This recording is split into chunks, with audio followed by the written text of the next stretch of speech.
Bienvenidos al debate en Razón de Estado. Hoy vamos a hablar sobre la inflación, cómo entender ese fenómeno que está afectando a prácticamente todas las regiones del mundo. Y para ello contamos con dos expertos, dos economistas. En primer lugar, Olav Dismark, director de CADEP de la UFM y profesor universitario, y Ricardo Rodríguez, analista económico senior de CABI. A ambos muchas gracias por estar en Razón de Estado. Olav, quisiera empezar primero contigo. La inflación que estamos viendo actualmente, sobre todo en Estados Unidos, en Europa y en otras regiones, muchos la interpretan como un resultado de un rompimiento en las cadenas de distribución. Otros, por el contrario, lo ven como un efecto de las políticas monetarias que impulsaron los gobiernos durante la pandemia. ¿Cuál de las dos es la razón, digamos, más plausible para la inflación en este momento? Voy a diferir un poco con muchos de mis compañeros, se lo voy a decir ahorita mismo, pero yo siempre analizo la situación con dos contrafactuales, es decir, ¿qué hubiera pasado si? Y mi primera pregunta sería, ¿qué hubiera pasado con la inflación en Estados Unidos, si mantenemos por el momento a Estados Unidos? ¿Qué hubiera pasado con la inflación si los gobiernos de Donald Trump y Joe Biden no hubieran hecho los programas de estímulo fiscal como lo han realizado? Recordemos que el déficit fiscal en Estados Unidos llegó 2 años seguidos a 15% del Producto Interno Bruto, que es brutal para tiempos de paz. Nunca hemos visto algo similar, es algo sin precedentes. ¿Qué hubiera pasado con la tasa de inflación si Joe Biden y en menor medida Donald Trump no hubieran ejecutado sus programas de estímulo fiscal? Tendríamos que inflación, y yo lo dudo mucho. Y yo siempre apunto a los países que no han tenido ese tipo de estímulos fiscales, como tal vez el caso incluso de Guatemala, donde no vemos altas tasas de inflación. La otra contrafactual es similar, pero también es interesante. ¿Qué hubiera pasado si el gobierno de Estados Unidos sí hubiera realizado el estímulo fiscal, pero la Reserva Federal no hubiera hecho absolutamente ninguna compra, ¿sí? No hubiera hecho o realizado ninguna intervención? ¿Qué hubiera pasado con la inflación? ¿Tendríamos inflación? Y mi convicción es que sí. Yo creo que el déficit fiscal aquí es clave. Y puede ser que la intervención de la Fed sí tuvo consecuencias. Nadie está negando eso. A lo mejor la tasa de interés que está pagando hoy día los Estados Unidos sobre su deuda pública es menor que en ausencia de las intervenciones de la Fed.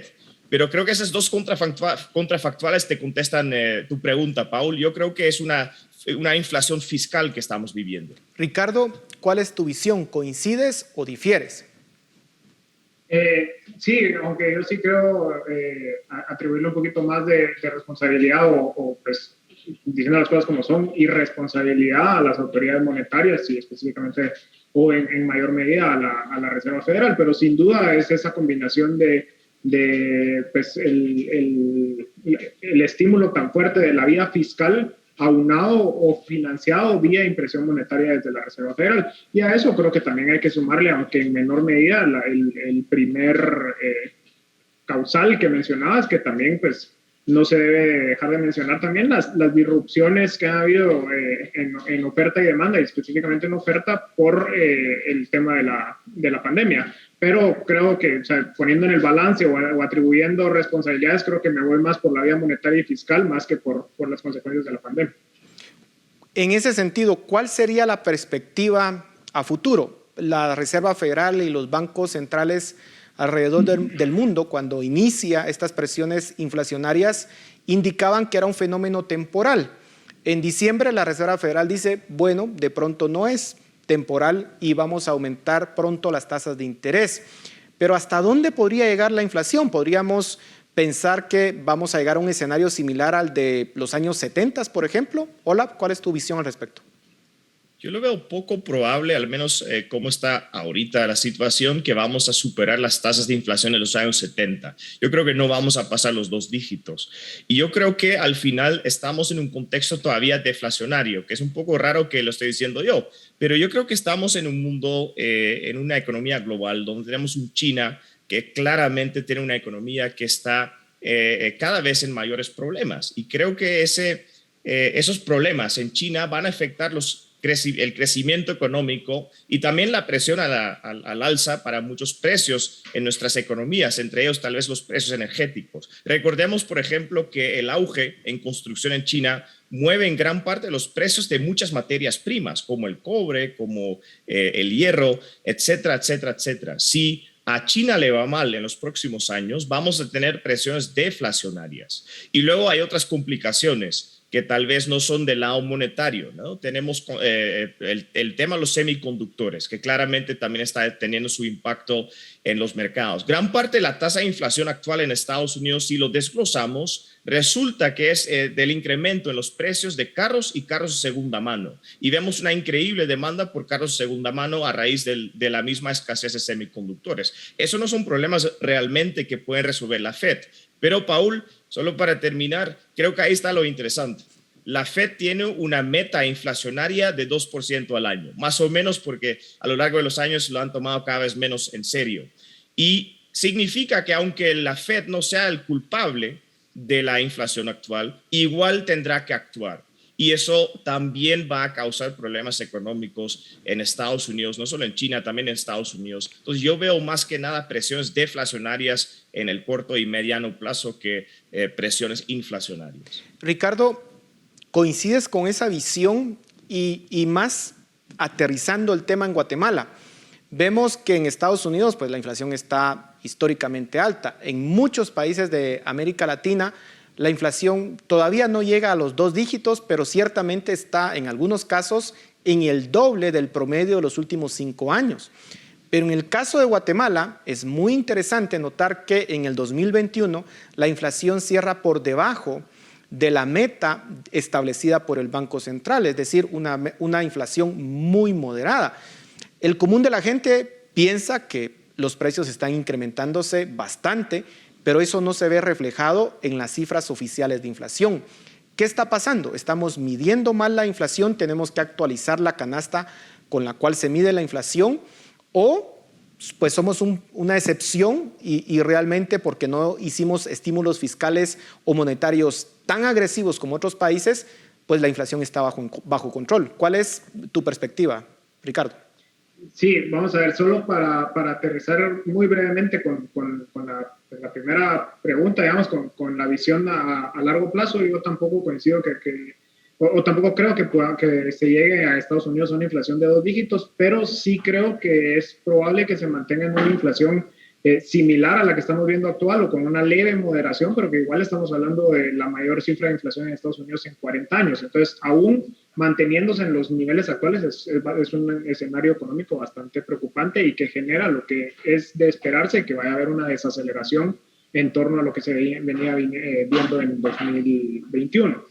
Y que obviamente, pues, siendo la economía más grande del mundo, también tendrá consecuencias para el resto del mundo, incluyendo países como los nuestros. Ahora, en torno a la inflación en Guatemala, creo que vale la pena iniciar mencionando que la estructura de composición de la inflación es totalmente distinta en Guatemala de como lo es en el primer mundo, en Estados Unidos, por ejemplo.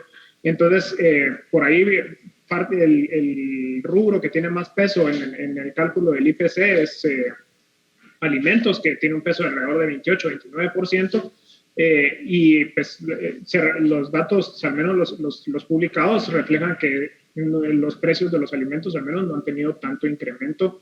Obviamente sí se reflejan incrementos en transporte, en combustible, cosas inobviables e indiscutibles que hemos estado viendo durante el año pasado, pero al menos el tema de los alimentos pues pareciera que se ha mantenido estable. Ahora, yo lo que espero es de que esto al final es que tanto tiene ese delay en el paso del aumento de costos al productor y traslado al consumidor. O sea, yo lo que esperaría es de que eventualmente durante este año se vaya a ver lo que no sucedió en 2021, que es ese aumento de precios, porque el aumento en los costos para la producción es indiscutible, ¿verdad? Entonces, probablemente lo que sí vale la pena hacer es, y entiendo que se tiene programado, es una actualización a la estructura del IPC para acoplarse a patrones de consumo más acorde a la realidad actual, y eso pues pudiera reflejar otros datos.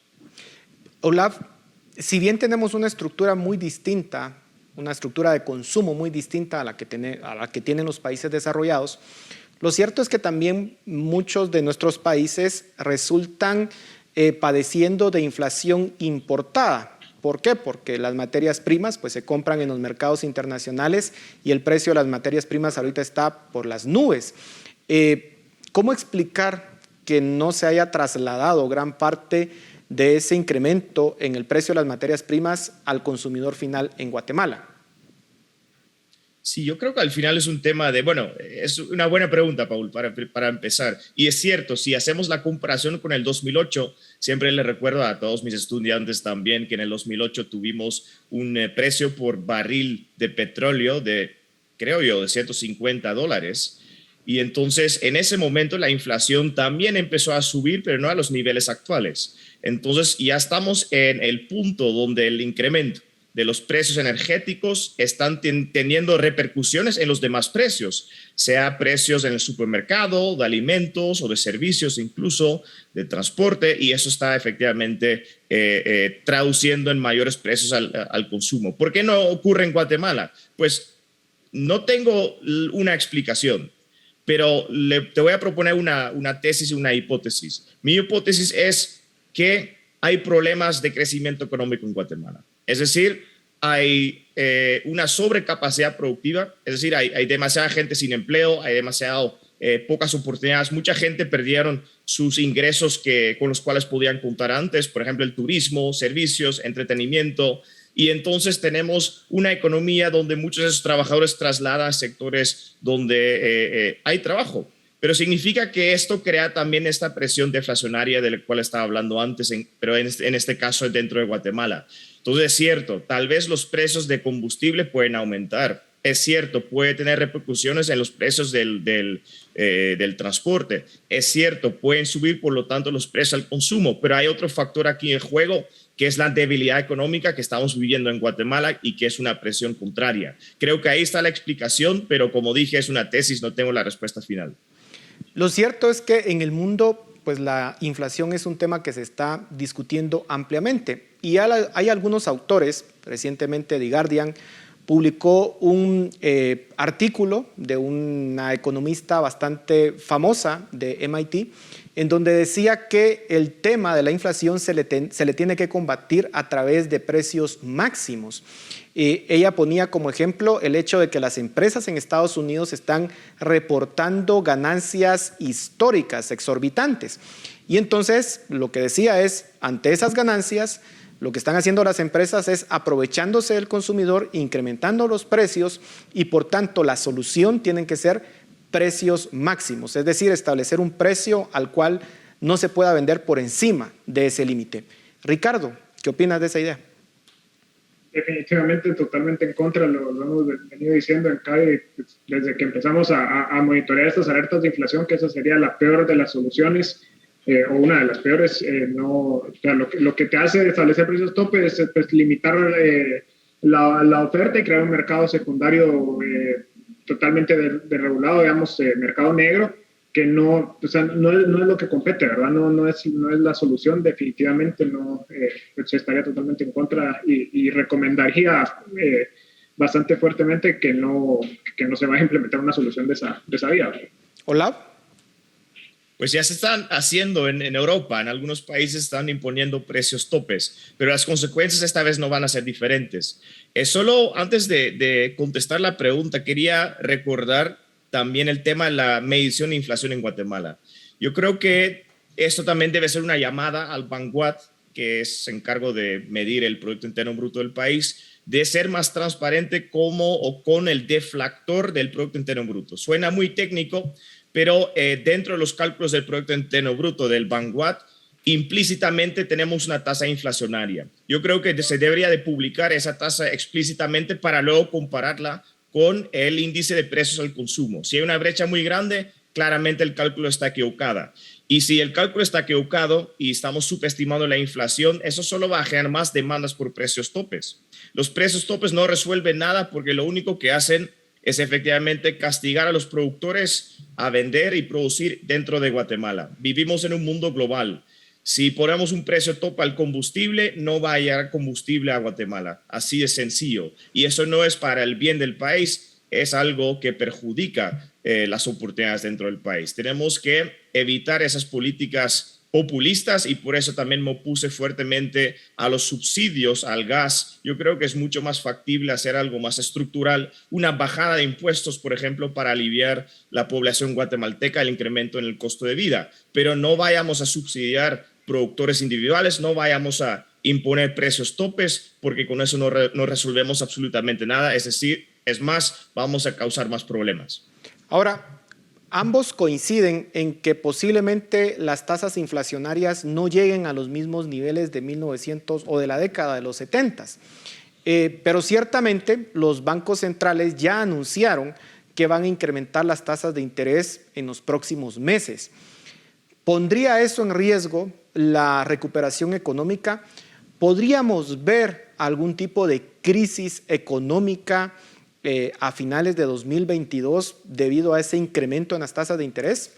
Ricardo. Sí, sin duda. Nosotros tenemos por descontado que el 2022 va a ser un año de sustancialmente menor crecimiento económico en la mayoría de países, en algunos más que en otros. Digamos, en Estados Unidos esperamos que el freno, no estamos hablando obviamente de recesión o de crecimiento negativo, pero sí digamos, de Estados Unidos de pasar de arriba de 6% de crecimiento pues, a reducirse sustancialmente, lo cual pues, le genera un efecto negativo a las economías mundiales, especialmente a las que tenemos más relación con Estados Unidos. Y eso sin duda es porque pues este tipo de respuestas que pues, obviamente es lo que viene ante el escenario inflacionario y ya se ha anunciado ampliamente, lo que hace es meterle un freno a una economía que recordemos que venimos en plena recuperación de una de las peores crisis en al menos pues 40, 50 años, si no es que más. Entonces, el problema es ese, ¿verdad? Que o sea, se toman estas decisiones que pues, son las medidas de política monetaria a tomar ante el escenario actual, pero pues, el contexto es preocupante porque apenas venimos saliendo de esta crisis, ¿verdad? Hola, ya para terminar, nos quedan pocos segundos, pero la Reserva Federal y gran parte de los bancos mundiales en algunos casos multiplicaron varias veces la base monetaria, la masa monetaria, es decir, el dinero que está en circulación para ponerlo en términos más accesibles. ¿Pueden los bancos centrales de nuevo recoger esa cantidad de dinero que esparcieron en la economía sin consecuencias graves en términos de crecimiento económico? Tenemos 30 segundos, Olaf. Ok. Primero, no me abstengo de hacer predicciones para el 2022, ¿no? Yo creo que el incremento de tasas de interés sí va a tener repercusiones y va a llevar a la quiebra de muchas empresas y probablemente a una caída bursátil, pero no sé cuándo. Luego, sí, tiene la capacidad, pues depende. Si las tasas de interés suben, significa que los activos que tiene la Fed van a valer menos. Y si valen menos, tiene menos poder para recoger esa liquidez que está en el mercado. Es decir, una subida de interés efectivamente limita la capacidad de la Fed de hacer una política monetaria en defensa de su propia moneda. Y es un problema que podemos enfrentar, no probablemente este año, pero más adelante, cuando vemos la Fed no como el ente omnipotente que pretendemos que sea, sino un ente que tiene las manos atadas porque el valor de sus reservas no le permite hacer políticas monetarias defensivas. Bueno, muchísimas gracias. Vamos a ver si al final los bancos centrales serán capaces de poder corregir el problema que han generado con la inflación y sin duda este va a ser un tema que vamos a discutir más adelante. Así que gracias a ambos y a ustedes en casa, muchas gracias por su atención. Nos vemos la próxima semana.